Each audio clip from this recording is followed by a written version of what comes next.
ಹಾಸ್ಯ ನಟ ರಂಗಕರ್ಮಿ ರಾಜು ತಾಳಿಕೋಟೆ ನಿಧನರಾಗಿದ್ದಾರೆ. ಹೃದಯಾಘಾತದಿಂದಾಗಿ ರಾಜು ತಾಳಿಕೋಟೆ ಸಾವನ್ನಪ್ಪಿದ್ದಾರೆ. ಉಡುಪಿಯ ಮಣಿಪಾಲ ಮೆಡಿಕಲ್ ಕಾಲೇಜಿನಲ್ಲಿರುವಂತಹ ಆಸ್ಪತ್ರೆಯಲ್ಲಿ ನಿಧನರಾಗಿದ್ದಾರೆ.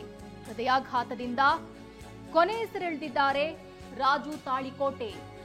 ಸಿನಿಮಾ ಶೂಟಿಂಗ್ಗೆ ಬಂದಿದ್ದಾಗ ಅವರಿಗೆ ಎದೆನೋವು ಕಾಣಿಸಿಕೊಂಡಿತ್ತು. ಬಳಿಕ ಅವರನ್ನ ಕೆಎಂಸಿ ಆಸ್ಪತ್ರೆಗೆ ದಾಖಲು ಮಾಡಲಾಗಿತ್ತು. ಆದರೆ ಚಿಕಿತ್ಸೆ ಫಲಿಸದೆ ಹಾಸ್ಯ ನಟ ಇದೀಗ ಕೊನೆಯುಸಿರೆಳೆದಿದ್ದಾರೆ. ಮನಸಾರೆ ಪರಮಾತ್ಮ ಸೇರಿ ಹಲವು ಚಿತ್ರಗಳಲ್ಲಿ ಇವರು ನಟಿಸಿದ್ರು. ಇವತ್ತು ಹೃದಯಾಘಾತದಿಂದಾಗಿ ಉಡುಪಿಯಲ್ಲಿ ಸಾವನ್ನಪ್ಪಿರೋದು. ಸಿನಿಮಾ ಶೂಟಿಂಗ್ನಲ್ಲೇ ಇದ್ರು. ಶೂಟಿಂಗ್ನ ಅಲ್ಲಿರುವಂತಹ ಸಂದರ್ಭದಲ್ಲೇ ಅವರಿಗೆ ಎದೆನೋವು ಕಾಣಿಸಿಕೊಂಡಿತ್ತು.